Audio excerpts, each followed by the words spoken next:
Hello everyone, my name is Ella. I'm 34 years old, and I live in Denver, Colorado, working as an event planner. As I sit here reflecting on my life, I can't help but replay the night of my 34th birthday, a night that changed everything. I had spent weeks preparing for the party, determined to make it perfect. It was meant to be a joyful evening filled with laughter and love. The decorations were carefully chosen. The cake was flawless, and the guest list included everyone who mattered to me. But deep down, I couldn't shake the feeling that something was off. Ryan, my husband, had been distant for weeks. He would avoid conversations, spend late nights out, and his once warm demeanor had turned cold. I convinced myself it was work stress and brushed it aside, focusing instead on the party. The guests started arriving, filling our home with chatter and excitement. My best friend, Leela, was one of the first to walk in. Her eyes lit up as she admired the setup. "Ella, this looks incredible. You've really outdone yourself," she said, giving me a hug. "Thanks, Leela. I just hope Ryan likes it," I replied, glancing around for him. When I finally spotted Ryan, he was talking to his sister Anna, laughing at something she said. I walked over to greet him, but as soon as he noticed me, his laughter faded, replaced by a tight, forced smile. "Hey, happy birthday," he said, his tone lacking warmth. "Thanks," I replied, trying to sound cheerful. "Are you having fun?" "Sure," he muttered, avoiding my gaze. I felt a pang in my chest, but quickly pushed it down. Tonight was supposed to be about celebrating, not worrying. The party was in full swing, with guests chatting and laughing, but I couldn't fully enjoy it. Ryan's coldness and distant behavior were impossible to ignore. I moved through the crowd, accepting birthday wishes and trying to focus on the positive. When it was finally time to cut the cake, everyone gathered around, their cheerful voices filling the room. For a moment, I allowed myself to feel happy. This was my night, after all, and I wanted to savor it. As I stood in front of the cake, knife in hand, Helen, Ryan's mother, stepped forward. "Ella, don't you think we should follow our family tradition for the cake cutting?" she asked, her tone sharp. I forced a polite smile. "I appreciate the suggestion, Helen, but I'd like to do it my way tonight." Helen's disapproving expression deepened, but I turned my attention back to the cake. Just as I was about to slice it, Ryan abruptly stood up from his chair, his voice booming over the crowd. "Stop this nonsense," he shouted. The room fell silent, and all eyes turned to him. "You're such a fool, Ella. I don't even like you anymore." His words hit me like a slap, but the real blow came next. He stormed toward me, raising his hand, and slapped me hard across the face. Gasps erupted from the guests as I stumbled, clutching my burning cheek in shock. Before I could recover, Ryan grabbed me by the hair, yanked me forward, and shoved my face into the cake. The frosting smeared across my skin, and the room was filled with stunned silence. "I'm done with you," he growled, his voice filled with contempt. "I'm going to marry my assistant, and there's nothing you can do about it." The humiliation was unbearable. I could feel the tears welling up in my eyes, but I refused to cry in front of everyone. I turned and ran upstairs, ignoring the whispers and murmurs behind me. My world had just crumbled, and I had no idea what to do next. I slammed my bedroom door shut and collapsed onto the bed, my face buried in my hands. My cheeks still burned from the slap, and my hair was sticky with frosting. I couldn't believe what had just happened. My husband had humiliated me in front of everyone I cared about. A soft knock on the door interrupted my spiraling thoughts. "Ella, it's me, Leela." Her voice came through gently. I opened the door slightly, letting her in. She took one look at me and pulled me into a tight hug. "Oh my God, Ella, are you okay? I can't believe he did that." Tears streamed down my face as I shook my head. "I don't know, Leela. What did I do wrong? Why would he do this to me?" "This isn't about you," she said firmly, guiding me to sit on the bed. "Ryan has been controlling and dismissive for a long time. You didn't deserve this. You can't stay with him." But he's my husband, I whispered, my voice trembling. I've loved him for so long. How do I just leave? Does he love you, Ella? Leela's voice softened. Because someone who loves you wouldn't treat you like this. Her words hit me like a cold truth.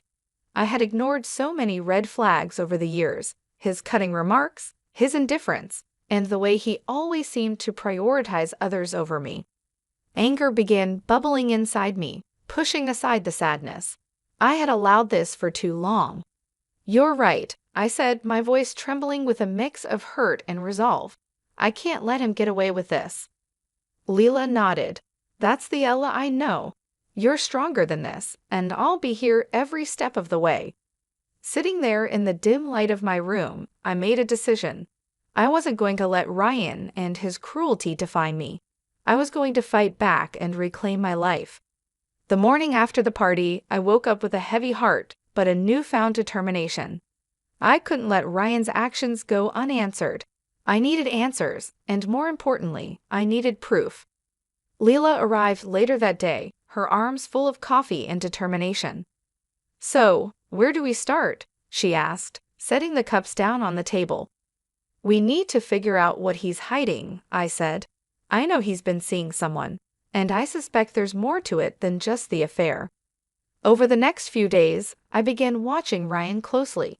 He often came home late, claiming he was working, but his excuses felt hollow. His phone was always face down on the table, and he guarded it as though it held his deepest secrets. One evening, Leela was scrolling through social media when she gasped. Ella, you need to see this, she said, handing me her phone. The screen showed a photo of Ryan and his assistant, Mia, at a fancy restaurant. The caption read, "Date night with my favorite person #blessed." My stomach churned. I stared at the photo, rage bubbling inside me. I knew it, I said through gritted teeth. He's been cheating on me this whole time. That's not all, Leela said, her tone grave. If he's willing to be this bold, there's no telling what else he's doing. With her help, I started digging deeper. I checked our bank accounts and business records, and it didn't take long to find discrepancies. Ryan had been moving money from our shared accounts into a private one for months. I knew I couldn't confront him without a plan, so I reached out to a lawyer, Sarah Grant, who specialized in cases like mine. As I sat in her office, I laid everything out, the public humiliation, the affair, and the financial discrepancies. You've done the right thing coming here, Ella, Sarah said. We need to gather more evidence, especially regarding the financial discrepancies.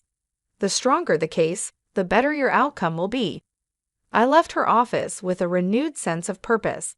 With Leela by my side, I spent the next few days collecting everything I could, bank statements, social media posts, and even texts I managed to intercept. The puzzle pieces were falling into place, and the truth about Ryan's betrayal was becoming undeniable. The evidence was solid. I had everything I needed, proof of Ryan's affair with Mia and his financial misconduct. It was time to confront him. I chose a quiet evening when I knew Ryan would be home. I spread the documents and screenshots across the dining table, my hands trembling slightly as I prepared for what was to come. When Ryan walked through the door, his expression shifted from casual indifference to suspicion as he saw me sitting there, waiting. "What's going on?" he asked, closing the door behind him. "Sit down, Ryan," I said, my voice firm. "What is this, Ella?" he asked, his tone defensive as he sat across from me. I pushed the photo of him and Mia across the table. "This is what I'm talking about. You think I wouldn't find out about the affair?" Ryan's face paled, but he quickly recovered, leaning back in his chair. "You're overreacting. That was just a dinner between colleagues." I picked up a stack of papers and slammed them onto the table. "Really? Because these bank statements show you've been siphoning money from our accounts for months. Do colleagues help each other steal too?" His composure cracked. "You don't understand. I had no choice," he said, his voice rising. "No choice? You betrayed me, Ryan. You humiliated me, stole from me, and lied to my face," I said, my anger boiling over. Ryan stood abruptly, his face red with rage. "You think you can control me? You're nothing without me, Ella." I didn't flinch. "You're wrong. I'm everything without you, and you're about to find out just how much." Before he could respond, there was a knock at the door. I opened it to find my lawyer, Sarah, standing with 2 police officers. "Ryan Carter," one of the officers announced, "you're under arrest for financial fraud and domestic abuse." Ryan froze, his mouth opening and closing in disbelief. "You can't do this," he shouted as the officers cuffed him. "I already have," I said coldly. As they escorted him out, I felt a sense of liberation. For the first time in years, I had taken control of my life. With Ryan gone, I finally felt like I could breathe again. The house was quiet, and for the first time in years, that silence brought peace rather than tension. The legal proceedings moved swiftly with Sarah's expertise. She ensured that Ryan faced full accountability for his actions. His financial fraud and public humiliation of me made the case against him undeniable. The divorce was finalized, and I regained control of my finances. In the weeks following Ryan's arrest, I poured myself into my work. Event planning had always been my passion, but now it became my refuge. Each successful event reminded me of my competence and independence. Leela remained by my side, her unwavering support helping me navigate the emotional aftermath. "You're stronger than ever, Ella," she said one evening over coffee. "I'm so proud of you." I smiled, grateful for her friendship. "I couldn't have done this without you, Leela. You reminded me that I deserved better." My circle of support extended to others who had stood by me. My clients, friends, and even new opportunities reinforced my belief that I was capable of building a future on my own terms. As the days turned into weeks, I began to reflect on the journey that had brought me to this point.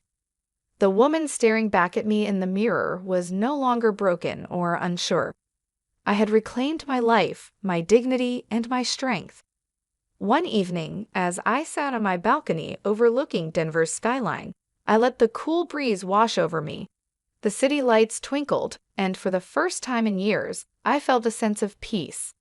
The chaos and pain Ryan had inflicted were behind me, and the future was mine to shape. I thought back to the night of my birthday, the humiliation, the slap, the cake smeared across my face. It had been my breaking point, but also my turning point. That night, I had made a promise to myself. Never again would I allow someone to diminish my worth. Now I was living that promise. I had a thriving career, supportive friends, and most importantly, a newfound respect for myself.